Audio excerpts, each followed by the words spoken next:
Sir, bus stand परिसरामध्ये रात्री पोलीसवाल्यांसमोरच हत्या झालेली आहे एका युवकाची. काय प्रकरण आहे नेमकं? नाही, पोलिसांसमक्ष झालेलं नाही, परंतु त्या परिसरामध्ये झालेले आहे. काल दिनांक 12/7/2026 रोजी साधारण 8 वाजण्याच्या सुमारास या सदर गुन्ह्यातील जखमी सागर सुभाष केळकर राहणार जयभीम नगर नांदेड हा त्या बस स्टँडच्या परिसरामध्ये त्याच्या मित्रासोबत आला होता. त्याच्यामध्ये या गुन्ह्यातील आरोपी अविनाश इंगोले उर्फ बाटल्या, तसेच त्याचा भाऊ शुभम इंगोले यांच्यामध्ये पैशाच्या देवाणघेवाणीवरून भांडण झालं होतं. त्या भांडणाचाच विपर्यास म्हणून त्या अविनाश इंगोले याने सदर गुन्ह्यातील जखमी सागर केळकर यास चाकूने पोटावर, डोक्यावर, तोंडावर वार करून जखमी केले होते.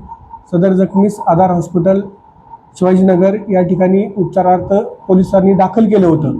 घटनेची माहिती समजता तात्काळ त्या ठिकाणी पोलिसांनी धाव घेऊन जखमी यास त्याच्या मित्रासोबत आधार हॉस्पिटल नांदेड येथे उपचारात दाखल केले होते.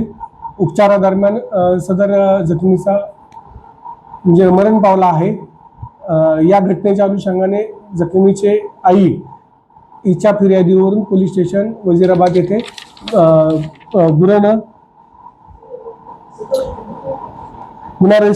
खुनाचा गुन्हा रजिस्टर करण्यात आलेला आहे.